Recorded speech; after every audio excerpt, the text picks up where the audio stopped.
લક્ષ્મીપુરા વિસ્તારની સોસાયટીમાં બે પાડોશીઓ વચ્ચે ઘર પાસે ખાડો ખોદવા મુદ્દે બોલાચાલી થઈ હતી। વડોદરા શહેરના લક્ષ્મીપુરા વિસ્તારની સોસાયટીમાં બે પાડોશીઓ વચ્ચે ઘર પાસે ખાડો ખોદવા મુદ્દે બોલાચાલી થઈ હતી। ત્યારબાદ મામલો ઉગ્ર બનતા બંને વચ્ચે ઝપાઝપી થતા પિયુષ ઠાકોરને ઝપાઝપી દરમિયાન ધક્કો વાગતા તેઓ નીચે પડી ગયા હતા, જેમાં તેમને માથામાં ગંભીર ઈજા પહોંચતા તેઓ બેશુદ્ધ થઈ ગયા હતા, જેથી તેમને હોસ્પિટલમાં સારવાર માટે લઈ જતા હાજર તબીબે મૃત જાહેર કર્યા હતા। પોલીસે પાડોશી યુવક સહિત તેની માતા અને પત્નીને ઝડપી પોલીસ સ્ટેશન ખાતે લઈ આવ્યા હતા।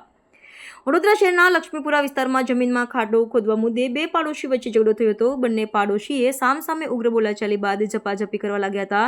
તે દરમિયાન પિયુષ ઠાકોરને ધક્કો વાગતા તેઓ નીચે પડી ગયા હતા, જેના માથાના ભાગે ઇન્ટરનલ ઇન્જરી થવાના કારણે તેમાં બેભાન થઈ ગયા હતા, જેથી પરિવારના સભ્યો ગભરાઈ ગયા હતા, જેથી તેમને સારવાર માટે સરકારી હોસ્પિટલમાં લઈ જવામાં આવ્યા હતા, જે ફરજ પરના તબીબે પિયુષ રાઠોડને મૃત જાહેર કર્યો હતો। ઘટનાની જાણ થતાં પોલીસની ટીમ ઘટના સ્થળે દોડી આવી હતી। પોલીસ દ્વારા લાશનું પોસ્ટમોર્ટમ કરાવવાની કાર્યવાહી હાથ ધરી છે। બીજી તરફ પોલીસ દ્વારા પાડોશી પંકજ પંચાલ, તેમની માતા અને પત્નીને પોલીસે સ્ટેશન ખાતે લઈ આગળની કાર્યવાહી હાથ ધરી છે। અત્રે ઉલ્લેખનીય છે કે ગોરવા પોલીસ સ્ટેશનના પીઆઈ કિરીટ લાઠિયા પણ હોસ્પિટલમાં દોડી આવ્યા હતા।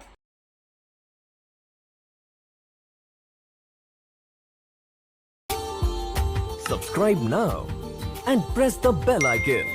Never miss an update.